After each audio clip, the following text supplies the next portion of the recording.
కొరకే.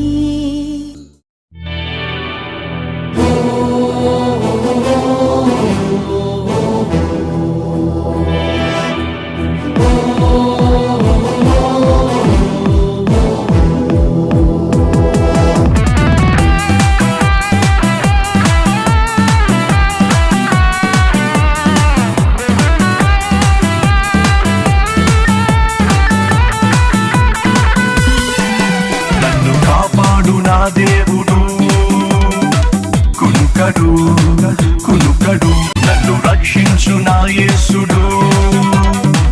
నిద్రపోడు నిద్రపోడు, కాపాడు నా దేవుడు. కునుకడు కునుకడు, నన్ను రక్షించు నా యేసుడు. నిద్రపోడు నిద్రపోడు, స్తుతులకు పాత్రుడు.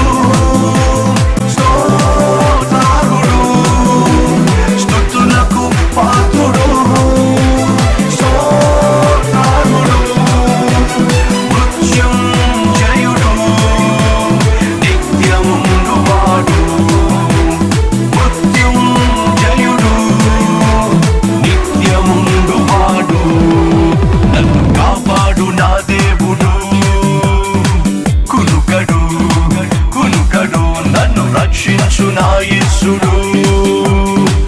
నిద్రపోడు నిద్రపోడు.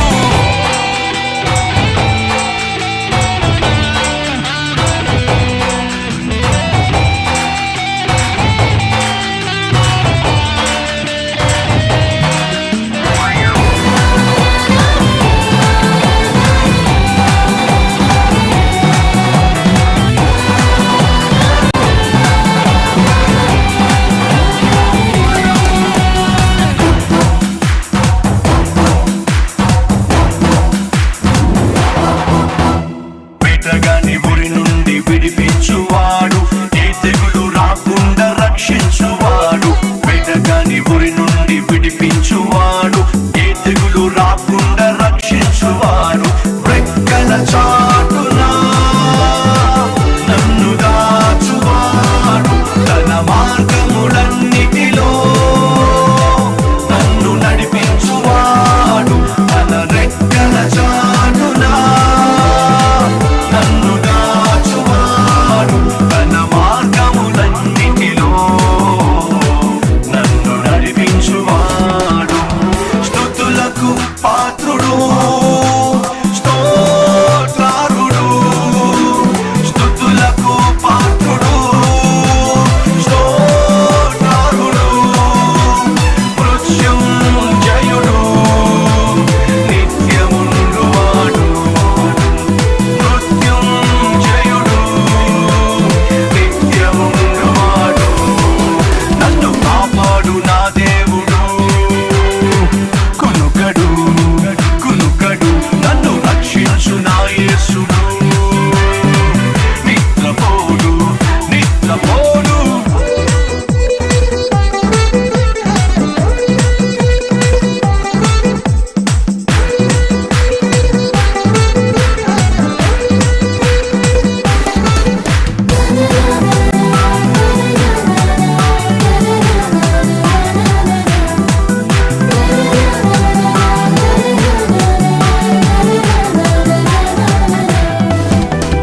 గాఢాంధకారములో తోడుండువాడు, ఏ కీడు రాకుండా కాపాడువాడు.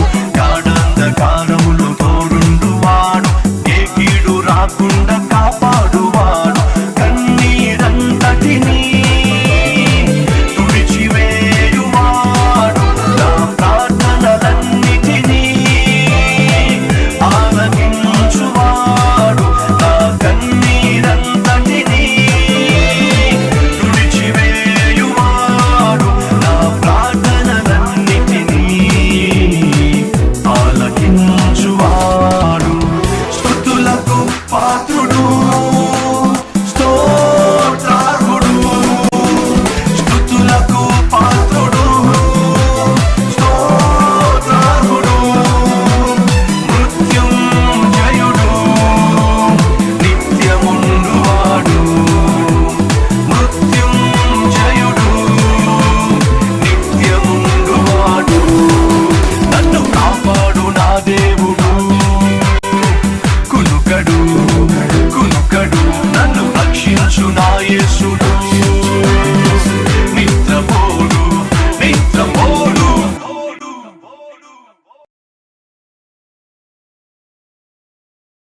ఈరోజు నా ప్రశ్న ఏమిటంటే, అసలు ఒక స్త్రీ సేవకురాలు కావాలంటే ఏం చేయాలి? ఇందాక మిమ్మల్ని ఆ ప్రశ్న వేశా, చెల్లెళ్ళు తల్లులు. ఇందాక ఒక ప్రశ్న వేశా, ఏమని? మీరు సేవకురాలుగా పిలువబడాలంటే ఏం చేయాలి? తప్పనిసరిగా సేవకునికి భార్య ఉండాలి. ఎస్. ఇప్పుడు మీకు ఆల్రెడీ పెళ్ళి అయిపోయింది. మీరు ఎప్పటి నుంచో చెప్తున్నారు ఏమని? మా ఆయన సేవకుడిగా దుర్మార్గుడు అని చెప్పి. ఇంకా మీరు ఏ విధంగా సేవకురాలుగా పిలువబడతారు? అవకాశం లేదు. కానీ ఈరోజు మీకు ఒక శుభవార్త. ఏమిటి ఆ శుభవార్త అంటే, పిల్లలను కనిన తల్లులు జాగ్రత్తగా వినండి. నీ భర్త సేవకుడు కాకపోయినా మీరు సేవకురాలుగా ఉండాలని దేవుడు కోరుకుంటున్నాడు. చెల్లెళ్ళు, మీ భర్త సేవకుడు కాకపోయినా మిమ్మల్ని సేవకురాలుగా దేవుడు చూడాలని ఆశపడుతున్నాడు. అది ఎలా సాధ్యం? How is that possible? సేవకుడికి భార్యగా ఉండకుండా ఒక స్త్రీ సేవకురాలుగా ఎలా పిలువబడుతుంది? దయచేసి గమనించండి. దేవుని యొక్క చిత్తము. ప్రియ సహోదరుడా, నువ్వు సేవకుడిగా పిలువబడాలి. సహోదరి, నువ్వు సేవకురాలుగా పిలువబడాలి. అది దేవుని యొక్క చిత్తం, అది దేవుని యొక్క ఉద్దేశం. కానీ మనకున్న దృక్పథం ఏమిటంటే, ఒకడు సేవ చేస్తేనే సేవకుడు, సేవకునికి భార్య అయితేనే సేవకురాలు అనే తలంపు మనం కలిగి ఉంటున్నాం. కానీ అది వాస్తవం కాదు. మరి నువ్వు ఎలా సేవకుడు కాగలవు? నువ్వెలా సేవకురాలు కాగలవు? బైబిల్లో ఉంది. దయచేసి మీ బైబిల్ తెరవండి. 1 సమూయేలు 1వ అధ్యాయము 6వ వచనము. యెహోవా ఆమెకు సంతు లేకుండా చేసి ఉన్న హేతువును బట్టి ఆమె వైరియగు పెనిన్న ఆమెను విసిగించుటకై ఆమెకు కోపము పుట్టించుచు వచ్చెను. హన్నా గురించి, పెనిన్నా గురించి, ఎల్కానా గురించి మనం నేర్చుకుంటున్న పాఠాలు జాగ్రత్తగా వినండి. హన్నాకు పిల్లలు లేరు. తన భర్త సేవకుడు కాదు. తన భర్త సేవకుడు కానప్పుడు తాను సేవకురాలు కాలేదు. పైపెచ్చు తనకు పిల్లలు కూడా లేరు. కానీ నేను అంటున్నాను, ప్రతి స్త్రీ సేవకురాలు కాగలదు. ప్రతి సహోదరుడు సేవకుడు కాగలడు. ఎలా సేవకుడు కాగలవో, ఎలా సేవకురాలు కాగలవో ఈరోజు బైబిల్లో నుంచి మనం ధ్యానించి తెలుసుకుందాం. Now come. 9వ వచనము. వారు షిలోహులో అన్నపానమును పుచ్చుకునిన తరువాత హన్నా లేచి యాజకుడైన ఏలీ మందిరపు స్తంభము దగ్గరనున్న ఆసనము మీద కూర్చుని ఉండగా బహు దుఃఖాక్రాంతురాలై వచ్చి యెహోవా సన్నిధిని ప్రార్థన చేయుచు బహుగా ఏడ్చుచు. ఎవరండి? హన్నా. బహు దుఃఖాక్రాంతురాలై బహుగా ఏడుస్తూ కన్నీళ్లు కారుస్తూ ప్రభువు సన్నిధికి వచ్చి అక్కడ బహుగా ఏడ్చుచు 11వ వచనము. సైన్యములకు అధిపతియగు యెహోవా నీ, ఏం రాసింది అక్కడ? ఏమని చెప్పండి? నీ సేవకురాలునైన నన్ను. జాగ్రత్తగా అక్కడ అండర్లైన్ చేసుకోండి లేదా సర్కిల్ చేసుకోండి. నీ సేవకురాలునైన నన్ను మరొక జ్ఞాపకము చేసుకొని నీ సేవకురాలునైన నాకు మగ పిల్లను దయచేసిన ఎడల వాని తల మీదికి క్షౌరపు కత్తి ఎన్నటికి రానియ్యక వాడు బ్రతుకు దినములన్నిటను నేను వానిని యెహోవా వగు నీకు అప్పగించునని మొక్కుబడి చేసుకొనెను. ఆమె యెహోవా సన్నిధిని ప్రార్థన చేయుచుండగా ఏలీ ఆమె నోరు కనిపెట్టుచూ ఉండెను. ఏలయనగా హన్నా తన మనస్సులోనే చెప్పుకొనుచూ ఉండెను.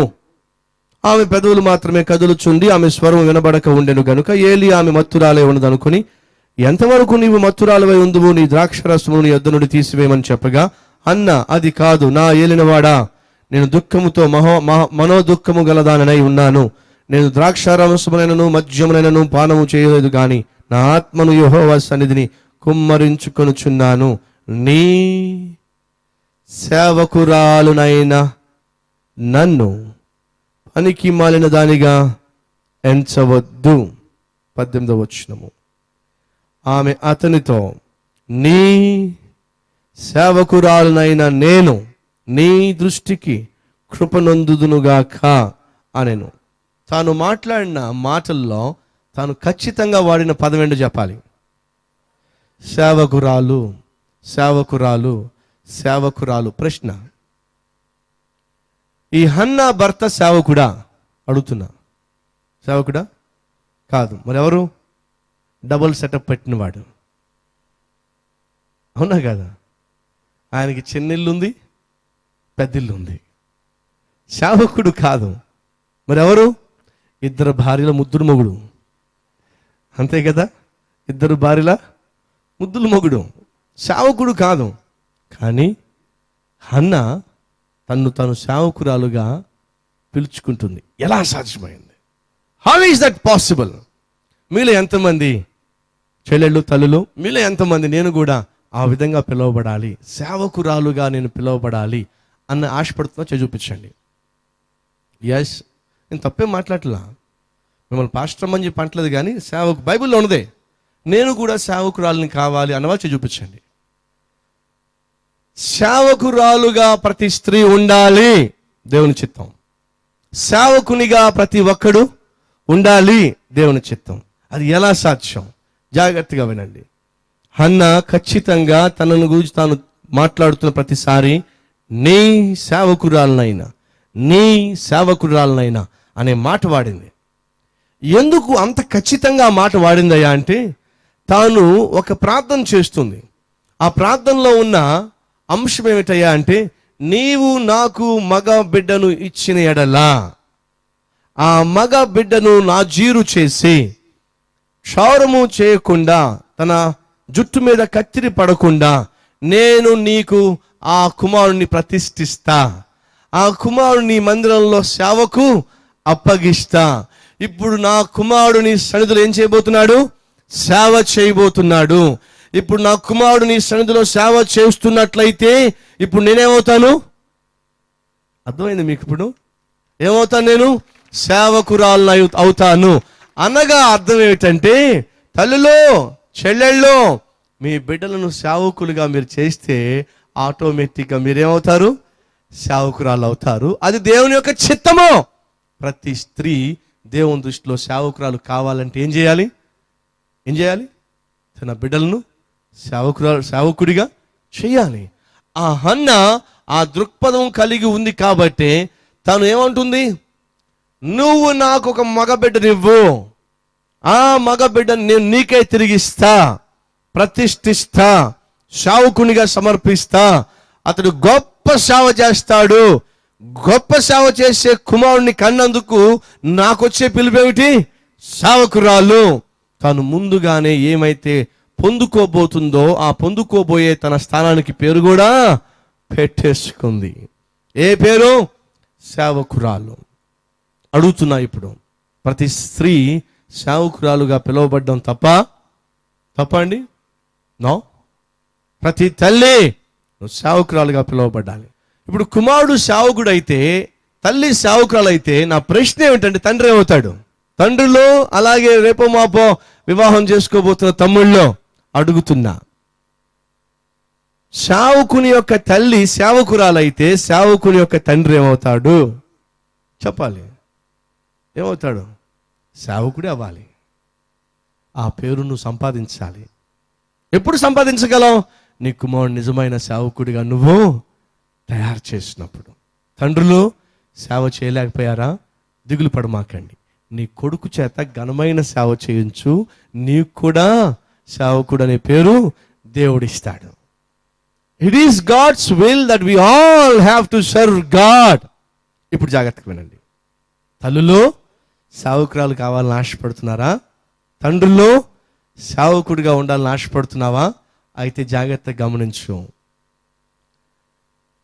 హన్న ఉట్టి పుణ్యాన సేవకురాలు కాలా, అప్పనంగా సేవకురాలు కాలా.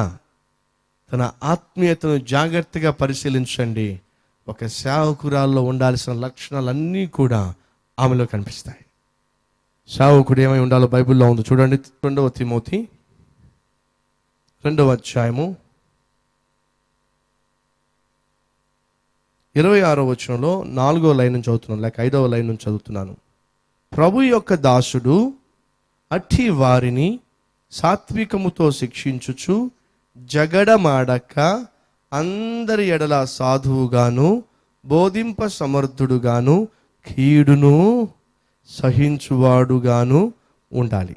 సాత్వికం ఉండాలంట, జగడం ఆడకూడదంట, సాధువుగా ఉండాలట, కీడును సహించాలంట. ఈ 4 లక్షణాలు హన్నలో ఉన్నవా లేవా చెప్పాలి. తన సహోదరి పెనిన్న తనను బహుగా విసిగిస్తున్నా తిరిగి జగడము ఆడల. బహుగా ఇష్టం వచ్చినట్టుగా మాట్లాడుతున్నా సాత్వికంతో సహించింది. ఇంకేముంది? సాధువుగానే ఉంది తప్ప తిరిగి మాట్లాడలా. ఏదైనా జంతువు పేరుందండి సాధు అని చెప్పి? ఏమండి? ఆవు సాధు జంతువు, రైట్.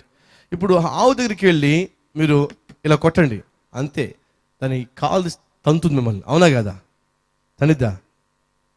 అదే పులి దగ్గరికి వెళ్ళి ఇలా అనండి, ఏం చేస్తుంది? ట్రై చేయండి ఒకసారి. అది మృగము, ఇదేమో సాధువు. సాధు జంతువుకి తెలీదు ఎలా నిన్ను అటాక్ చేయాలో, ఎలా నీకు కీడు చేయాలో, ఎలా నీకు హాని తలపెట్టాలో సాధు జంతువుకు తెలియదు. హన్నా సాధువు లాంటి వ్యక్తి. సూటి పోటు మాటలతో ప్రతి నిమిషము విసిగిస్తూ, బాధిస్తూ, గాయపరుస్తూ, హేళన చేస్తూ ఉన్న తన సహోదరి అంతగా బాధ పెడుతున్నా కూడా అవేంటో సాధు తత్వమే తప్ప తిరగబడే తత్వం తనకి తెలియదే. జగడమాడుతూ, ఇష్టం వచ్చినట్టు మాట్లాడుతూ, గాయపరుస్తూ ఉంటే తిరిగి ఒక మాట అనడం తెలియదే. సాధువత్వం తప్ప, సాత్వికత్వం తప్ప, తగ్గింపు తప్ప, భరించడం తప్ప, సహించడం తప్ప అన్నాకు మరొకటి తెలియదే. ఎందుకని? బైబిల్లో ఒక సేవకుడు ఏ లక్షణాలు కలిగి ఉండాలో ఆ లక్షణాలు హన్నా అక్కడ కలిగి ఉంది. కాబట్టి ఏం చేయగలిగింది? తన కుమారుణ్ణి సేవకుని చేయగలిగింది. నువ్వు ప్రియ తల్లి, నువ్వు ఏ లక్షణాలు కలిగి ఉంటావో అవే లక్షణాలు ఎంతో కొంత నీ బిడ్డలోకి వస్తాయి. తెలుసా మీకు ఆ విషయం? ఎస్ తండ్రి, బైబిల్ సెలవిస్తా ఉంది, చెట్టు దాని ఫలమును బట్టి తెలుస్తుంది. అనగా ఆ చెట్టు మామిడికాయలు తీయగా ఉంటాయా లేకపోతే పుల్లగా ఉంటాయా ఎలా చెప్పగలం? ఆ చెట్టు తీయని మామిడి చెట్టా లేక పులుపు మామిడి చెట్టా ఎలా తెలుస్తుంది చెప్పండి? సింపుల్. దగ్గరికి వెళ్ళండి, ఆ మామిడి చెట్టుని గట్టిగా కొరకండి, వెంటనే తెలిసిపోతుంది మీకు అది పులుపు మామిడి చెట్టో లేక తీయని మామిడి చెట్టో. అవును అన్నవారు గట్టిగా చప్పట్లు కొట్టండి.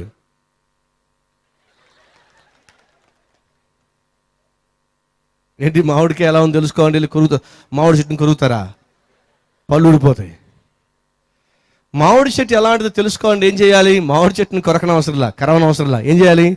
ఆ పండు నువ్వేమిటో, నీ బుద్ధి ఏమిటో, నీ ఆత్మీయత ఏమిటో తెలుసుకోవాలంటే మీ అబ్బాయిని పిలిస్తే సరిపోద్ది, మొత్తం చెప్పేస్తాడు. ఎందుకని? వాడే నీ శాంపుల్, నీ కొడుకే నీ శాంపుల్. తల్లి, తండ్రి, మీ పిల్లలే మన శాంపిల్స్. తిమోతికి రాసిన పత్రిక,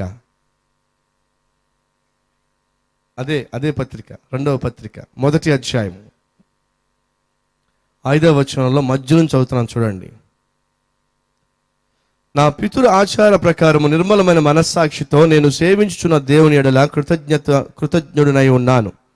ఆ విశ్వాసము, 3వ వచనం చదువుతున్నాను, నా ప్రార్థనల యందు ఎడతెగక నిన్ను జ్ఞాపకం చేసుకొనుచు నీ కన్నీళ్లు తలుచుకొనుచు నాకు సంపూర్ణ ఆనందము కలుగుటకై నిన్ను చూడవాలని రేయింబగళ్ళు ఉపేక్షించుచు నీ యందు ఉన్న నిష్కపటమైన విశ్వాసమును జ్ఞాపకము చేసుకొని, ఆ విశ్వాసము, ఆ తర్వాత లైన్ చదువుతున్నా, ఆ విశ్వాసము, నీ యందు ఉన్న నిష్కపటమైన విశ్వాసమును జ్ఞాపకము చేసుకొని, ఆ విశ్వాసము మొదట నీ అవ్వ అయిన లోయలోను, ఆ తర్వాత నీ తల్లి అయిన యునేకేలోను నివసించును, అది నీ యందు సహా నివసించుచున్నదని నేను రూఢిగా నమ్ముచున్నా.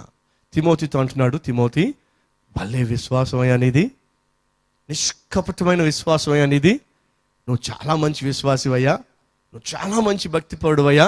అసలు ఆ భక్తి మొదట నీ అవ్వలో ఉంది, ఆ తర్వాత ఆ భక్తి నీ తల్లిలోకి వచ్చింది, ఇప్పుడు అదే భక్తి ఇప్పుడు నీకు వచ్చింది. అర్థమైంది? ఇప్పుడు తల్లులు తండ్రులు మనకేమైతే ఉందో అది భక్తే కావచ్చు, రక్తే కావచ్చు, ఏదైనా సరే మన బిడ్డలే దానికి శాంపిల్స్.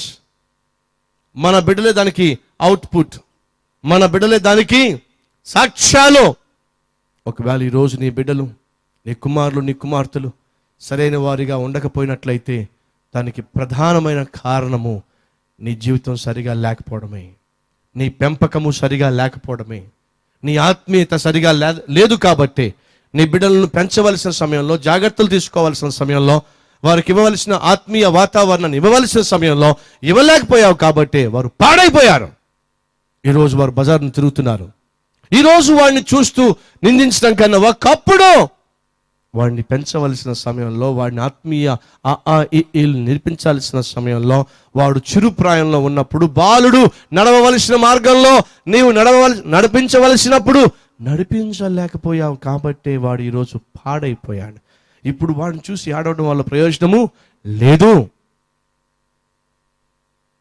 హన్నా తన్ను తాను సేవకురాలుగా ఎలా పిలుచుకోగలిగిందో తెలుసా?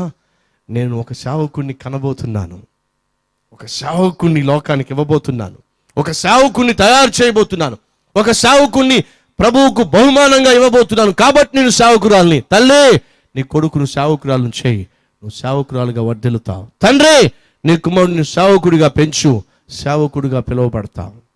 తత్ఫలితంగా దేవుని దృష్టిలో ఘనపరచబడతావు. హన్నా తన కుమారుణ్ణి కన్న తరువాత చేసిన వాగ్దానం మర్చిపోయిందా? లేదండి. తను సేవకురాలుగా పిలుచుకుంది, సేవకుడిని ప్రభువుకి అంకితం చేయాలని చెప్పి ఆశపడింది. అలాగే చేసింది. 2వ అధ్యాయము 1 సమూయేలు 27:28. ఈ బిడ్డను దయచేయమని యెహోవాతో నేను చేసిన మనవిని ఆయన నాకు అనుగ్రహించి ఉన్నాడు. కాబట్టి నేను ఆ బిడ్డను యెహోవాకు ప్రతిష్ఠించుచున్నాను. తాను బ్రతుకు దినములన్నిటను వాడు యెహోవాకు ప్రతిష్ఠితుడు అని చెప్పాను. అప్పుడు వాడు యెహోవాకు అక్కడనే మొక్కెను. ఎప్పుడట? పాలు విడిచినప్పుడట అండి. మనోడికి 15 సంవత్సరాలు ఉంటాయి, అయినా ప్రార్థన చేయడం చేత కాదు. అవునా తల్లి? అవునా తండ్రి? మీ అబ్బాయి తాడు చెట్టుని ఎత్తుంటాడు, భోజనం చేసేటప్పుడు ప్రార్థన చేయరా అంటే తోత్రం అంటాడు తప్ప వాడు ప్రార్థన చేయడాడు. ఎప్పుడు ఏ ప్రార్థన చేయాలో తెలియదు వాడికి. అవునా? అన్న సేవకురాలు కాబట్టి ఏం చేసింది? సేవకుని తయారు చేసింది. తల్లి, నువ్వు సేవ చేయలేకపోవచ్చు, కానీ నీ కుమారుడిని సేవకుడిగా చేయొచ్చు. తండ్రి, నువ్వు సేవ చేసేవాడివి కాకపోవచ్చు, కానీ నీ కుమారుడిని సేవ చేసేవాడిగా తయారు చేయొచ్చు. ఎంత గొప్ప ధన్యత, ఎంత గొప్ప ఆశీర్వాదము, ఎంత గొప్ప ఆశీర్వాదము. హన్నా తన కుమారునిలో ఎప్పుడూ సేవకుడిని చూసింది. దానికి నిదర్శనము చూద్దాం రండి. 19వ వచనము 2వ అధ్యాయము. వాని తల్లి వానికి చిన్న అంగి ఒకటి కుట్టి ఏటేటా బలి అర్పించుటకు తన పెనివిడితో కూడా వచ్చినప్పుడు దానిని తెచ్చి వానికి ఇచ్చుచూ వచ్చాను. ఏ అంగి అట? చిన్న అంగి. ఏ అంగి? యాజకుడు ధరించాల్సినటువంటి అంగి. ప్రతిసారి మందిరానికి వచ్చిన ప్రతిసారి తన కొడుకుకు ఆ సేవకుని యొక్క అంగి తీసుకొచ్చి వేసేది. అయ్యా, జ్ఞాపకం పెట్టుకో, నీ జీవితాంతం ఈ వస్త్రమే ధరించాలి. ఎందుకని? నువ్వు సేవకుడిగా తప్ప ఈ లోకంలో మరొక వ్యక్తిగా కనిపించడం నేను ఇష్టపడను. ఎందుకని? నేను ముందుగానే నిన్ను చూసి, నిన్ను బట్టి నేను సేవకురాలను అయిపోయా. సేవకుడిని కన్నాను కాబట్టి నేను సేవకురాలను అయ్యా. నువ్వు సేవకుడు కాకుండా ఉండడానికి వీలు లేదు. దానికి నిదర్శనంగా ప్రతి ఏటా సేవకుడు ధరించాల్సినటువంటి ఎఫోదును తను తయారు చేసేదండి. ఆ మాట ఉందా లేదా? 18వ వచనము. బాలుడైన సమూయేలు నారతో నేయబడిన ఎఫోదు ధరించుకొని. ఏముంది? బాలుడైన సమూయేలు యాజకుడు ధరించేటటువంటి ఎఫోదును ఎప్పుడు ధరించాడు? చెప్పాలి. ఎప్పుడు? బహు చిన్నప్పుడు. ఎందుకని? ఆ తల్లికున్న హృదయం అలాంటిదండి, ఆ తల్లి మనసు అట్లాంటిదండి. నా కొడుకు చిన్నోడే కానీ పెద్ద సేవ చేయాలి, నా కొడుకు చిన్నోడే కానీ గొప్ప సేవ, దేవుణ్ణి సేవించాలి. ఏం చేసింది?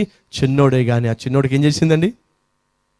సేవకుని బట్టలు వేసింది. తల్లి, నువ్వు సేవకురాలు కావాలంటే నీ భర్త సేవకుడు కానవసరం, నీ కొడుకును సేవ చేస్తే, సేవకుడిగా తయారు చేస్తే నువ్వు సేవకురాలు అవుతావు. చెల్లి, నువ్వు సేవకురాలు కావాలంటే నీ భర్త సేవకుడు కానవసరం, పాస్టర్ కానవసరం, నీ కొడుకును సేవకురాలను చేయి. దేవుని దృష్టిలో నువ్వు సేవకురాలువి. తండ్రి, నువ్వు సేవకుడు కావాలంటే నీ కుమారుడిని సేవకుడిని చేయి. హన్నా తన కుమారుణ్ణి సేవకుడిని చేసిన కారణం తెలుసా? హన్నలో సేవకుడికి ఉండవలసిన లక్షణాలన్నీ ఉన్నాయండి. జాగ్రత్తగా వినండి. దేవుని దృష్టిలో అనేక మంది సేవకులు కాకుండానే మనుషుల దృష్టిలో సేవకులుగా ఉన్నవాడి భూలోకంలో చాలామంది ఉన్నారు. నా మాట మీకు అర్థమైందా? దేవుని దృష్టిలో సేవకులు కాకుండానే మనుషుల దృష్టిలో ఈ భూమి మీద చాలామంది సేవకులు ఉన్నారు. మనుషుల దృష్టిలో సేవకులు కాకపోయినా, సేవకులుగా గణపరచకపోయినా, దేవుని దృష్టిలో శ్రేష్టమైన సేవకులు, శ్రేష్టమైన సేవకురాండ్రులు చాలామంది ఉన్నారు. వారిలో ఒకడిగా నువ్వు నా తండ్రి, నువ్వు నా తల్లి ఉండాల్సిందిగా ప్రభువు కోరుతున్నాడు. అందుకు తగినటువంటి విధంగా నీ బిడ్డలను పెంచుతావా? వాళ్ళని సేవకులుగా తయారు చేసి నువ్వు సేవకుడిగా దేవుని దృష్టిలో కనిపిస్తావా? అయితే ప్రార్థన చేద్దాం. మహాపరిశుద్ధుడు అయిన ప్రేమ కలిగిన తండ్రి, హన్నా ఎంత విశ్వాసము కలిగిన స్త్రీ నాయన. కుమారుణ్ణి పొందుకోక మునుపే కుమారుని పొందుకుంటాను అనే విశ్వాసంతో, ఆ కుమారుణ్ణి సేవకుడిగా నీకు ప్రతిష్ఠిస్తాను అనే విశ్వాసముతో హన్నా ఎంత చక్కని ప్రార్థన చేసింది. నా కుమారుడు సేవకుడు కాబోతున్నాడు, నా కుమారుడు దేవుణ్ణి సేవించబోతున్నాడు, కాబట్టే నేను సేవకురాల్ని. ఎస్, మాకు తెలిసింది ఈరోజు వరకు ఒక సేవకుడిని చేసుకుంటేనే భార్య సేవకురాలుగా పిలువబడుతుందని. కానీ నాయన, సేవకుడిగా కుమారుణ్ణి నీకు అప్పగించే ప్రతి తల్లి సేవకురాలని, సేవకునిగా నీకు తన కుమారుణ్ణి అప్పగించే ప్రతి తండ్రి సేవకుడేనని, ఆ రీతిగా వారు జీవించి వారి బిడ్డలను సేవకు సమర్పించాలని ఈరోజు మీరు ఇస్తున్న ప్రభు ఈ నూతన పాఠం కొరకే మీకు వందనాలు, స్తుతులు, స్తోత్రాలు చెల్లిస్తున్నాం. ఏ తండ్రి అయితే, ఏ తల్లి అయితే ప్రభు ఇదిగో నా కుమారుని సేవకు అప్పగిస్తున్నా, నా బిడ్డలను పరిచయకు అప్పగిస్తున్నా అని చెప్పి ఈరోజు తీర్మానం తీసుకుంటున్నారు. ఏ తమ్ముడైతే, ఏ చెల్లి అయితే ఇంకా వివాహం జరగకపోయినా ఈరోజు ఈ మాటలు విని నా కుమారుని సేవకు అప్పగిస్తా, నా కుమార్తెను పరిచర్యకు అప్పగిస్తా, దేవుని చిత్తానుసారంగా సేవ చేసే విధంగా వారిని దేవునికే ప్రతిష్ఠిస్తున్నాను అని తమ హస్తాలు చూపిస్తున్నారో వారందరి యొక్క విశ్వాసాన్ని ముద్రించి వారి తీర్మానాన్ని ఘనపరిచి తగిన సమయంలో శ్రేష్టమైన కుమార్తెలను ప్రభువా నీ యొక్క రాజ్య వ్యాప్తి కొరకు వాడుకున్నట్టుకు వారిని ప్రభువా అంగీకరించమని ఈ ప్రార్థనను ముద్రించమని యేసు నామములో వేడుకొనుచున్నాము తండ్రి. ఆమేన్.